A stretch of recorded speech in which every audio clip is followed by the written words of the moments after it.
everybody, Tracy Brown here. I am so excited to hang out with you today. And why is that?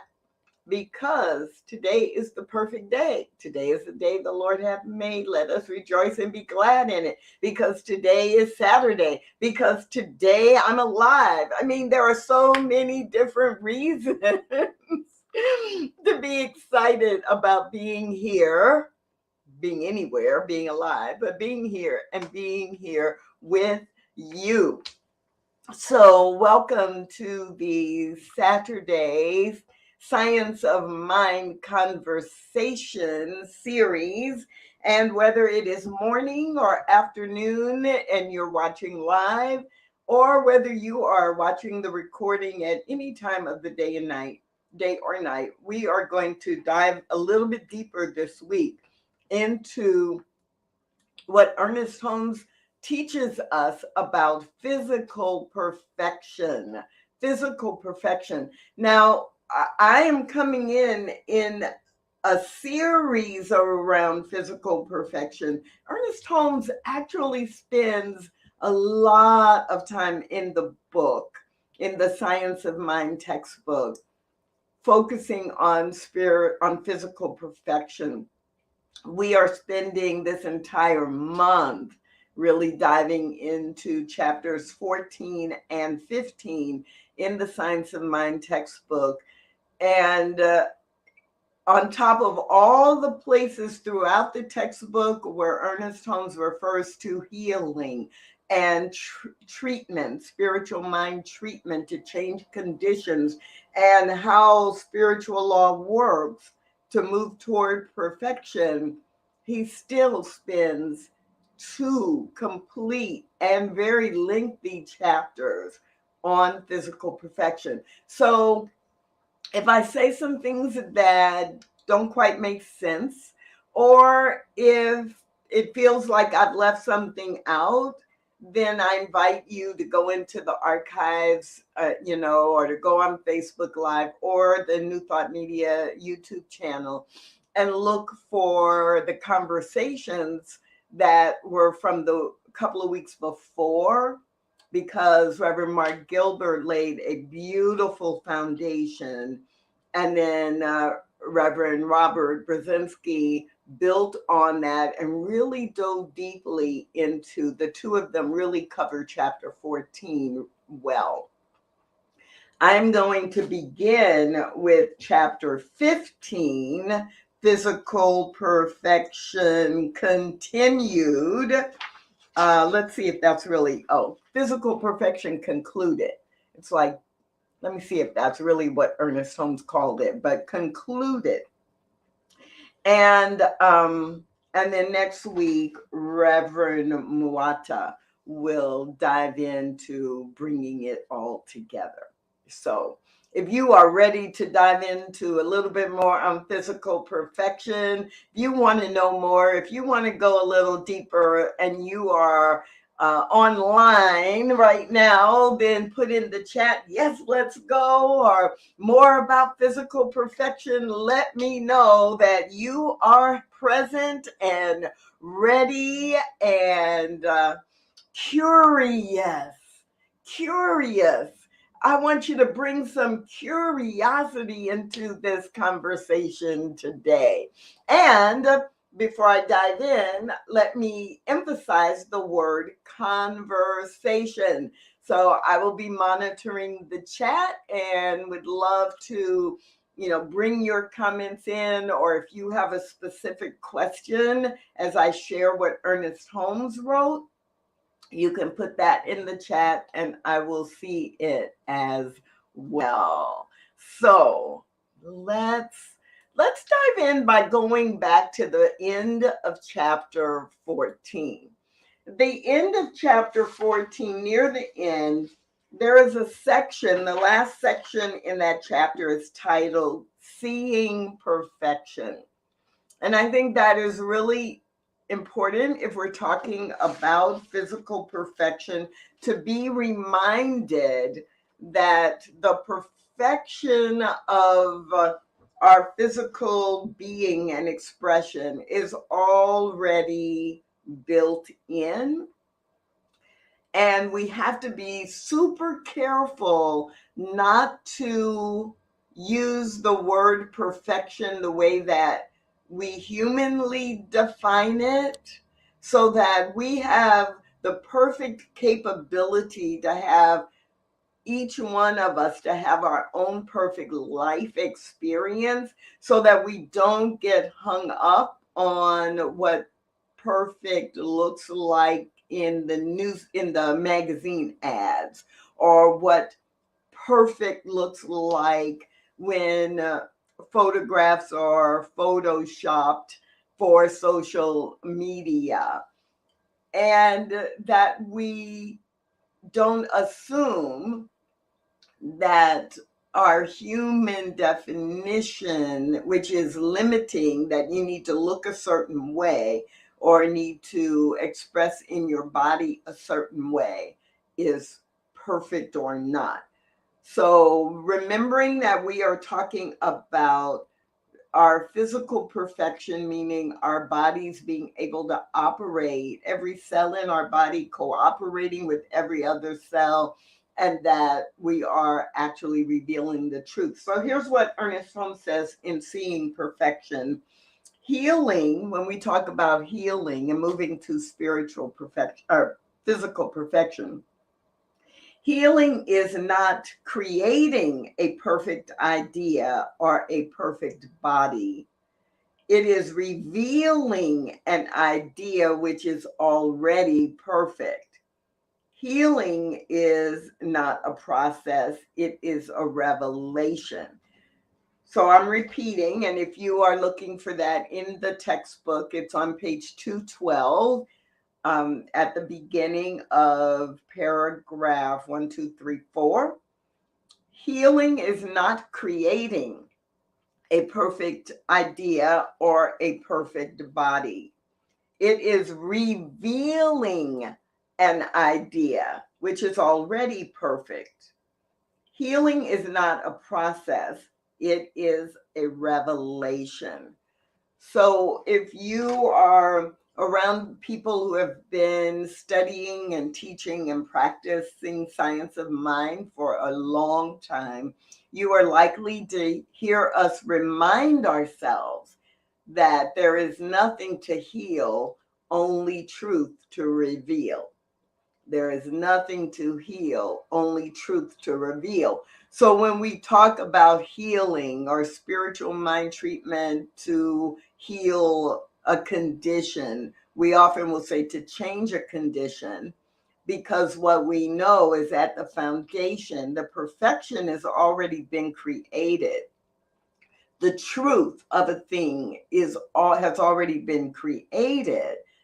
And what's happening is we are moving our mind, we are changing our mind in order to reveal the truth of life, reveal the truth of spirit, reveal the truth of what is possible.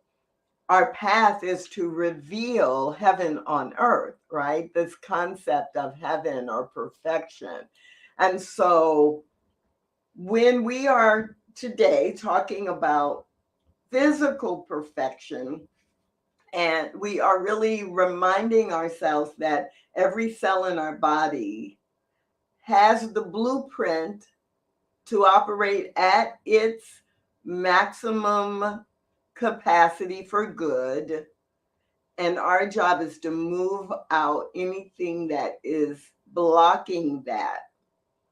So last week, Reverend Robert Brzezinski told a beautiful story, reminded us that sometimes we just have to clean our windows. Like, I think he called it the dirty window story, where our view gets clouded, even though perfection is right on the other side, like of that window. But if the window is dirty, oh my gosh, it doesn't look like it's bright and sunny and clear. And so that's what's happening in our body. So bringing that from last week into this week, it's like, yes, we move toward physical perfection by revealing the truth of wholeness, revealing the truth of oneness, revealing what is already there waiting to express, and remembering that is true. And that I'm emphasizing this because it's going to be really important in a couple of things that come up in chapter 15, which begins on page 215. So let's dive in. In chapter 15, physical perfection concluded. This is a really long chapter, as chapters go in the science of mind, and that is because Ernest Holmes gives some insight into some specific conditions that we might experience in our human body and our human expression. And he spends 40 pages of this chapter 15 on that alone. And what I'm going to mostly focus on today are the 10 pages before that. So this is a 50-page chapter. And if you're familiar with Science of Mind and the textbook, then you know 50 pages for one chapter is a lot, because Ernest Holmes' chapters are not generally that long. But it's really powerful. So let's lay some foundation based on what he writes in the first 10 pages of chapter 15. And then I'll direct you to, if you have some specific concerns about specific conditions, then, I can share with you what some of those are and where you can find them, so you can go to the textbook and get specifics. And if we have time, I may highlight one or two of them.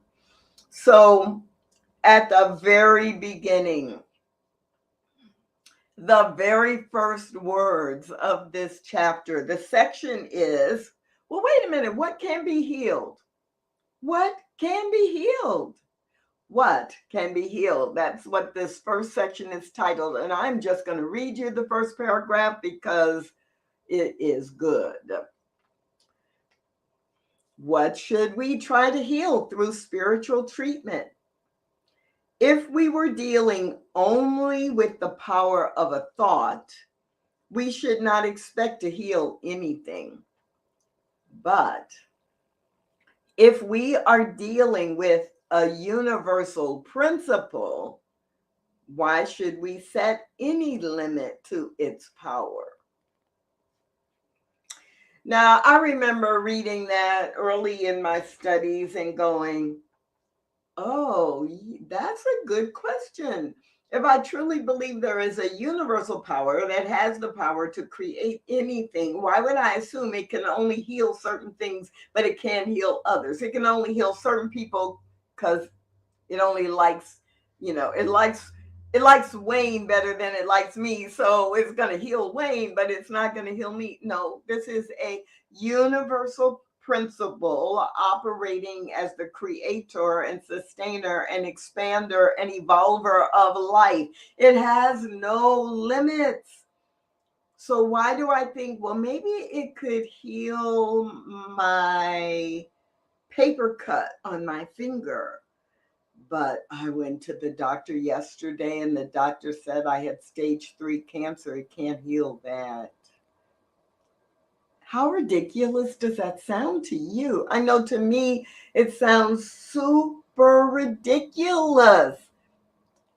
But I can only think that when I forget what I'm dealing with, what I am utilizing, what I am grounding myself in. If I forget and I think, oh, Science of Mind, it's a new thought thing, all I have to do is think. Number one, I keep saying, all I have to do is think. But in previous chapters, we set this clarity We laid the foundation to remember that I'm actually not doing anything except directing the flow of energy. I am directing the power of the infinite. I am choosing between the infinite number of options available to direct the flow toward a certain thing. But the flow, the energy, the power is not mine. I am just directing it to create the condition that I want to experience. And so this first paragraph is that reminder.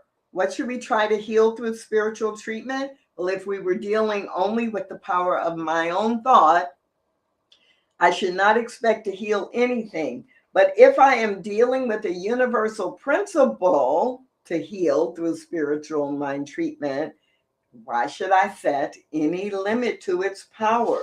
Since the law of God is infinite, from the spiritual viewpoint, there is no incurable disease.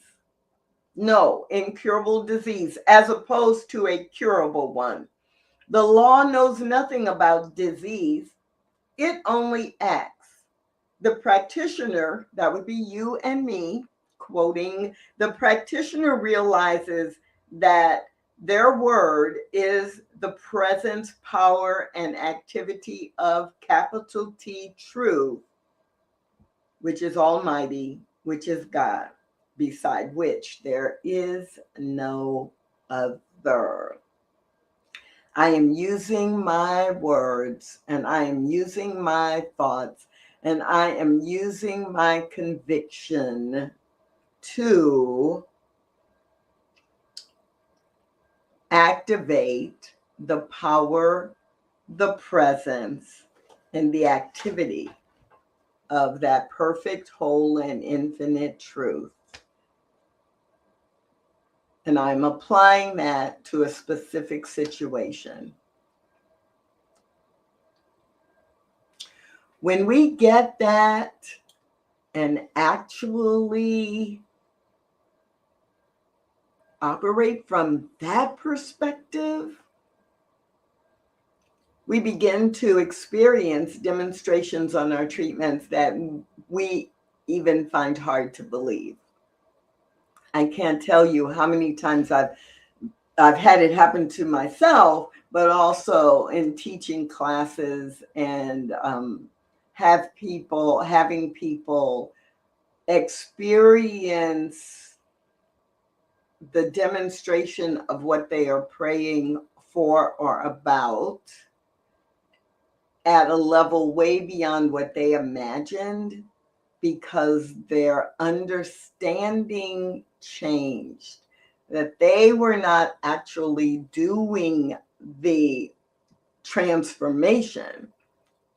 Their job was to direct the flow, or as what Ernest Holmes says, direct the presence, power, and activity of truth, capital T truth.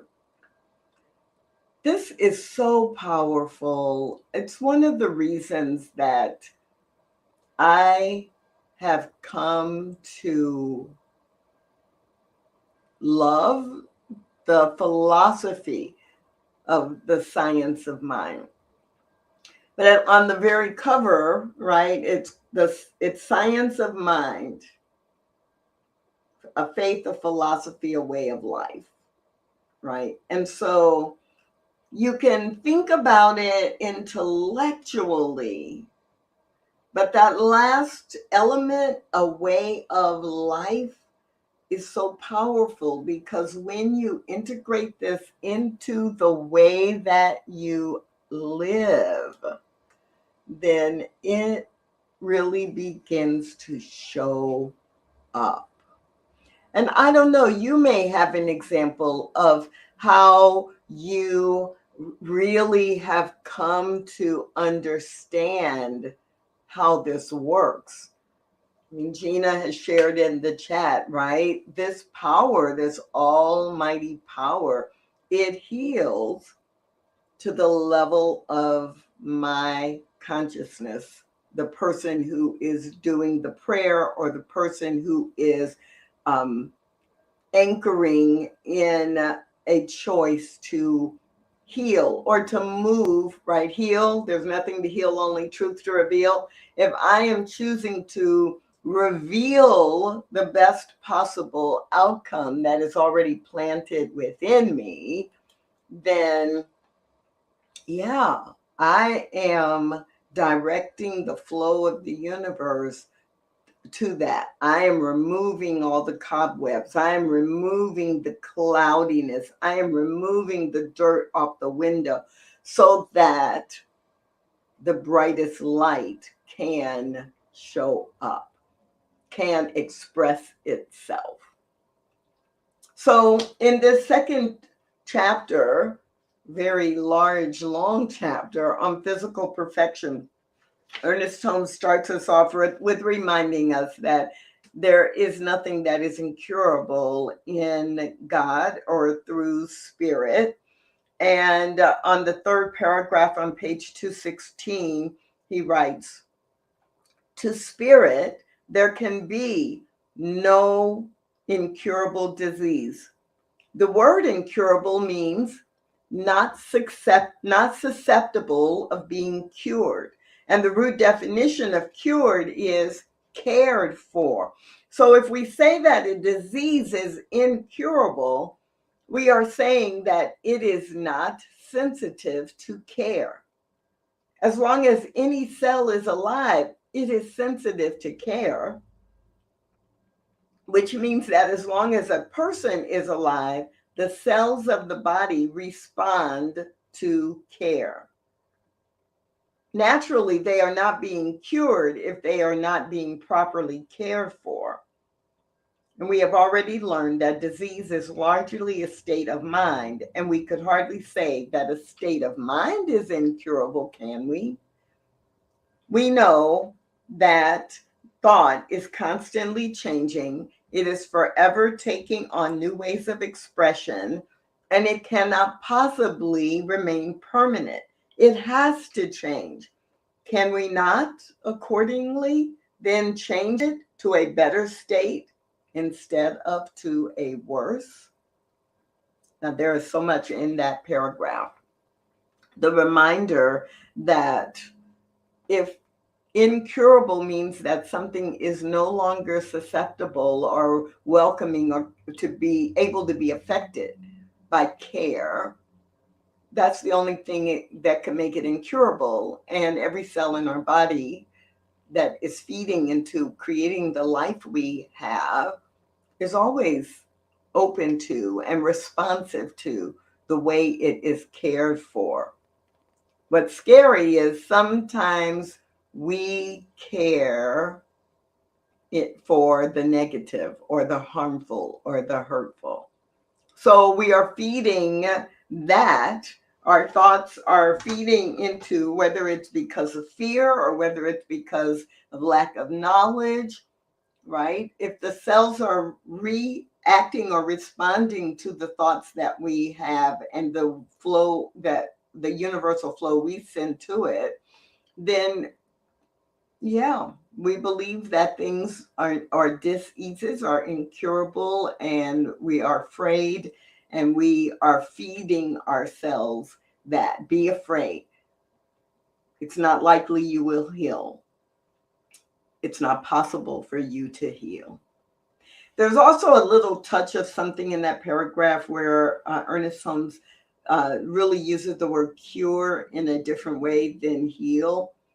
So sometimes from a physical perspective, we can't actually cure the disease, what has happened or what is happening in our body, but we can heal to the place of stability, or we can heal to the place of we have healed all of the things that are negative contributors.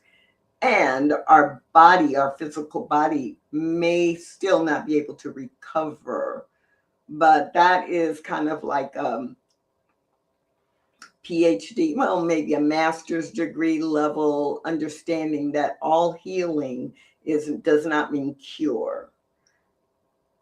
So that's in another chapter. I just want to drop that there. So if you already are familiar with that, it'll be like, oh, that's right, I need to remember. And if that's new to you, it will be coming up. And we will talk more about how someone, and all of us know people, or most of us know people whose body died, but before they died, because they were doing so much spiritual work, there was a huge healing, right? Whatever the quote unquote negative things had been that had been going on or in their behavior got healed, and their relationships with family members, or they, let go of shame and guilt and all of that, and they were very peaceful. That still was healing happening. And then they died peacefully, and went to their next experience with a sense of having let go of all of these burdens and negative things. That is also healing, because again, there's nothing to heal, only truth to reveal. So they revealed the truth of how good life is before their life in the human form ended. So in this chapter that we're focusing on physical perfection, we are focusing on how do we direct the power and the flow of this and of the universal condition. How do we direct that in a way that brings us a marked and observable change in our physical condition? A marked and observable and measurable way to move from one level or one experience of physicality into a different experience. And so Ernest Holmes begins talking about suggestions for treatments and how we should frame those treatments, how we can think about it, how we can prepare ourselves to get the highest possible benefit from the treatments that we do, the spiritual treatments that we do to address physical conditions. And when we are doing that, how should we think about it? And there is a term that I need to explain before I get into it, because I don't want it to throw you off. He talks in this section, or begins to talk about, if you are a practitioner and when you are praying for your patient. And so I want to make it really clear, he is not saying that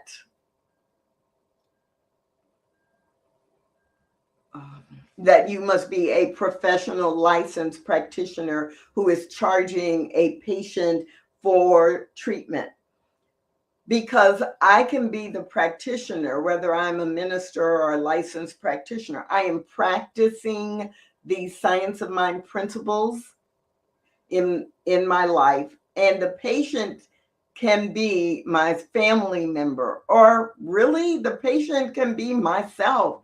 I am the practitioner and thinking about what's going on in Tracy's body, and in some ways I actually have to see it as I'm observing or treating this person, this patient named Tracy. And so what's going on with her, let me think about it, and then let me realize what needs to happen, what needs to shift.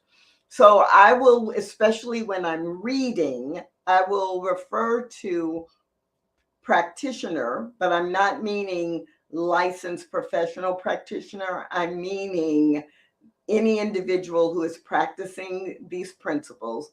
And I will use the word, especially when reading, of patient or client, And that can be yourself. So we're going to take a really quick 1 minute, maybe 75-second break to say thank you to our sponsors and to people who make the New Thought Media Network available to you. And then I'll come back and talk about what Ernest Holmes suggests for treatments.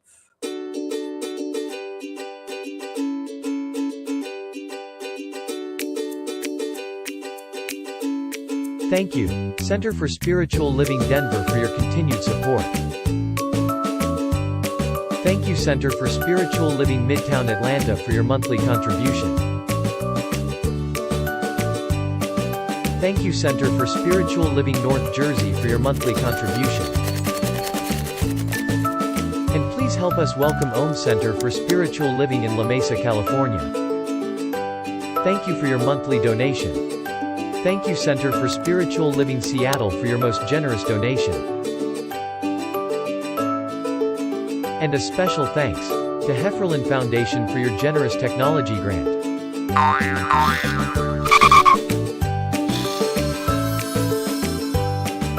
And Suze Ajit, thank you for your very generous donation. And a super special thank you to Dr. Tracy Brown, RScP. Thanks for being a super donor. And a big shout out to all our committed donors.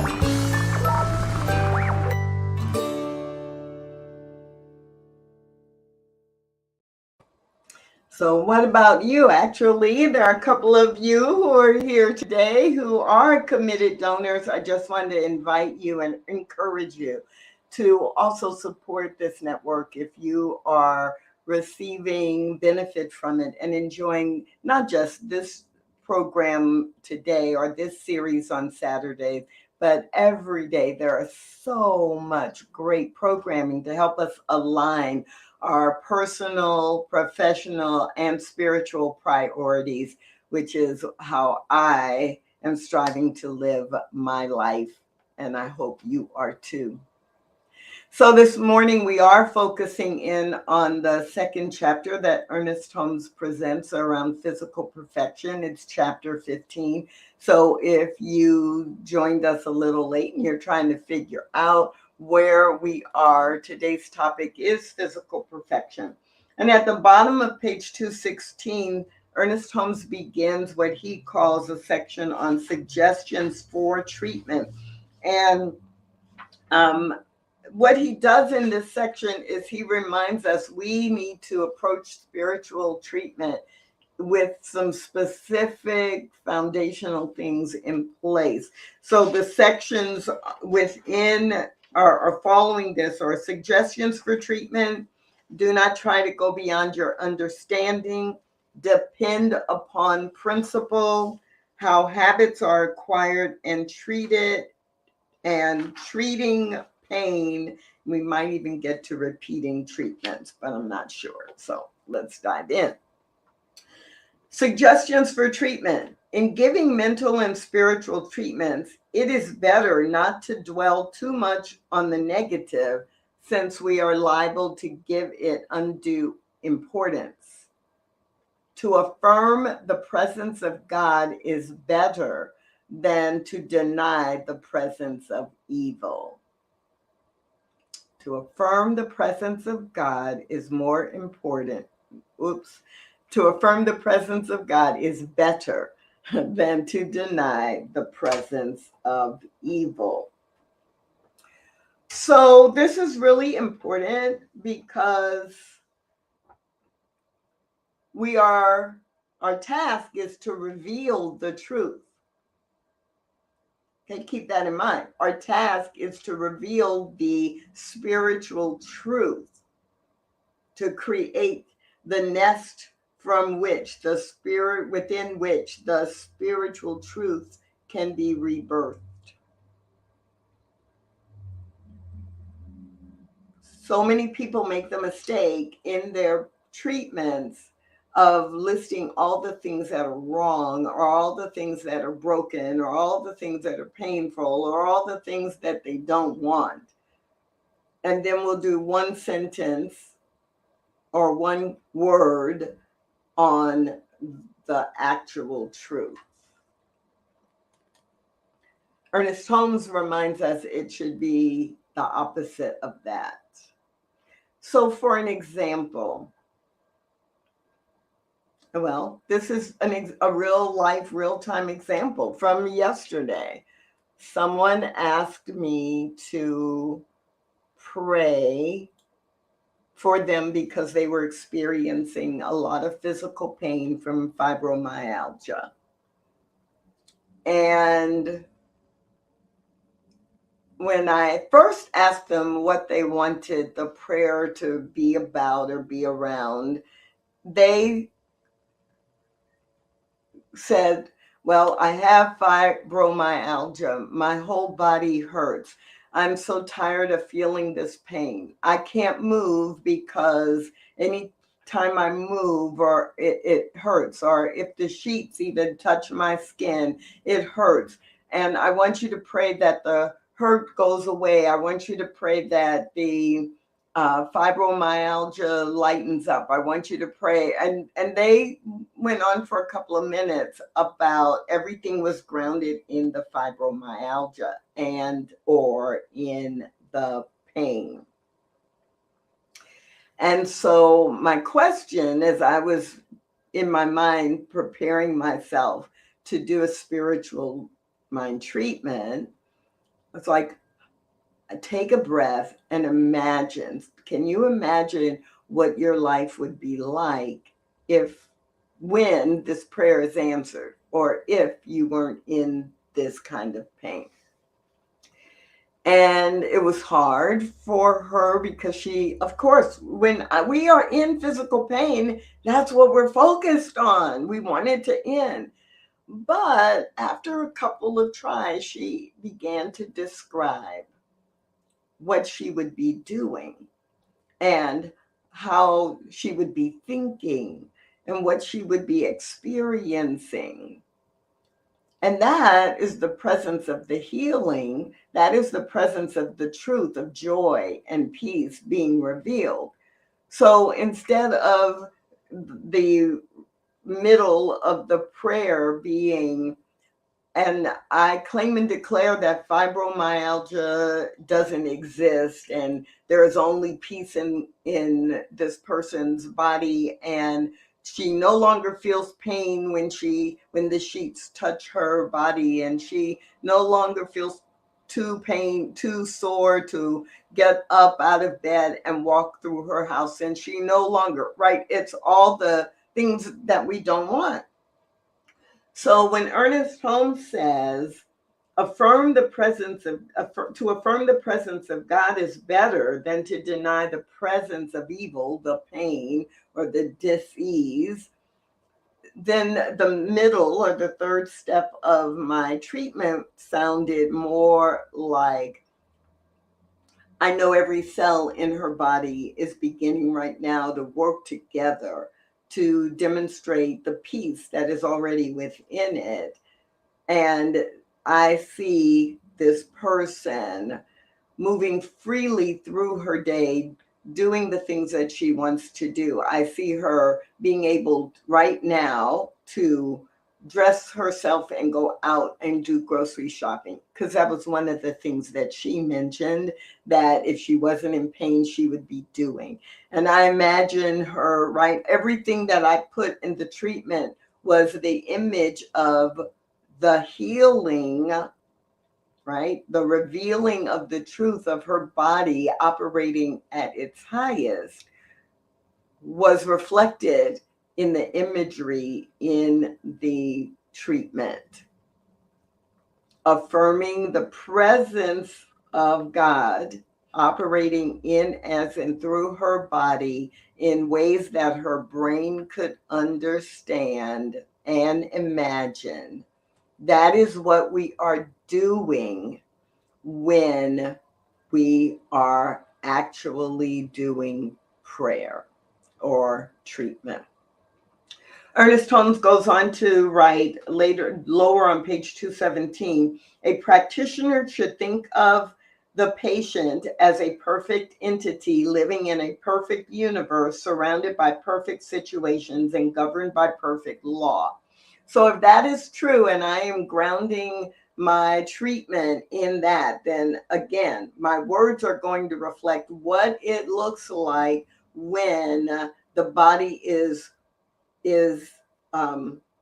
expressing itself from peace and wholeness and oneness and love and joy and beauty, right? That is what is experiencing. So I am not focusing on all the things that don't work. I am focusing on what it looks like, feels like, tastes like, right? How will the five senses interact when they are operating from the truth of spirit, and all of the dirtiness and all of the clouds have been just cleared away? On page 219, Ernest Holmes spends a lot of time under the heading of do not try to go beyond your understanding. And we saw that quote a little bit earlier from Gina, reminding us that principle is infinite, but we shall demonstrate its power only at the level of our concept of it. That is what Ernest Holmes says.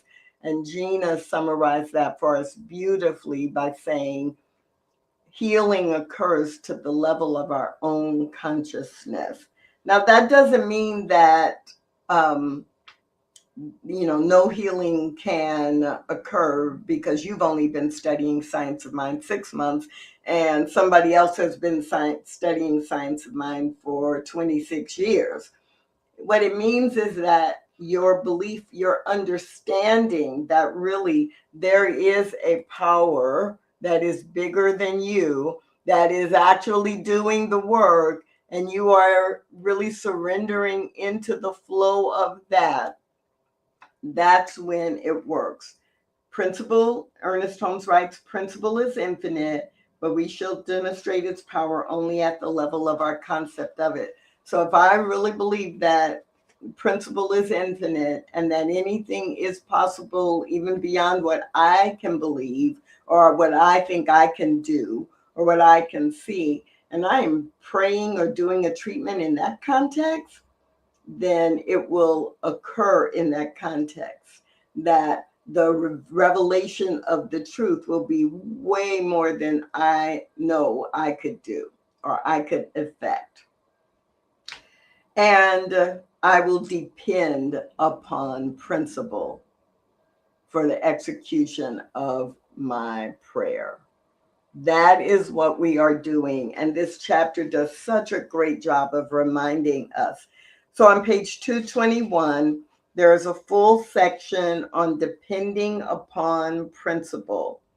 First paragraph. Principle is the power that made everything. It is absolute. It will not and cannot be denied. The only thing that can deny God is you.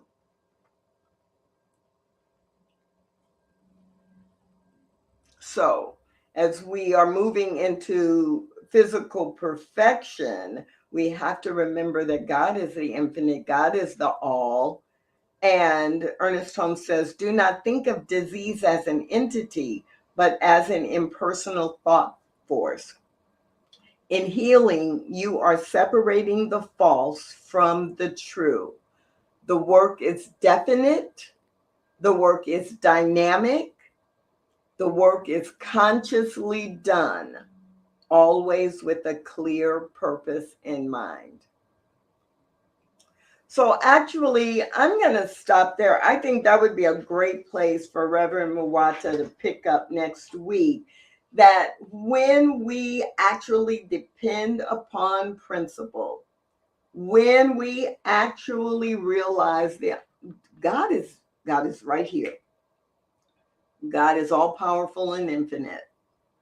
It's us that puts the limitation on. So when we are moving toward or treating for physical perfection, then we have to separate. We can't give power to the disease. We can't say, oh, this is cancer and it's scary and it's all powerful and it has more power than God. We can't say, oh, I fell 3 weeks ago and my knee is still swollen. And so my knee is, the fall and the injury to my knee is more powerful than the infinite nature of God that can knit the bones and the ligaments and the cells together and can work every cell with every other cell to reduce the inflammation and operate just fine, not needing surgery of any kind. But if I give power to that injury and say, oh no, this is permanent. Oh no, this requires surgery. Oh no. And yeah, are there times you break the bone, you need surgery? Okay, I'm not saying you never need surgery, but I'm not going to start there with that in every case, right? My cells can heal, can come together and work together. And then, okay, I'll take x-rays again 4 weeks later if I'm still having pain. But I can't make the injury or the disease an entity that has power. It is an effect of something else. It is the effect of a fall, or it is an effect of what I've been eating, or this disease is an effect of how I've been caring or not caring for my body. It is an effect. It is not a power in itself. And so when we understand that, we are able to step back and remember there's nothing to heal, only truth to reveal. So how do we reveal the truth of perfection that is seeking to operate in every cell of our body, every moment that we are alive? Can you tell I'm a little passionate about this subject? And I'm glad that we are diving into it this week, or really this entire month. And I really encourage you to be thinking throughout the week, where are you putting your thoughts? Are you putting them on the power of pain and misalignment? Or are you putting them on the power of oneness and wholeness? Whatever is going on in your life, we can make a positive difference by how we approach it. My name is Tracy Brown, and we have been talking about physical perfection in the Science of Mind, chapters 14 and 15. Today we did the first, third of chapter 15, and Reverend Muwata Rasuli will be back with you next week to finish out our conversation on physical perfection. I hope that you've gotten something of value, and please, please, please, I cannot recommend enough that you not only return and be with us next Saturday, but throughout the week between now and then, that you stay connected to the New Thought Media Network and enjoy all of the programming that is available for you. I will see you again soon.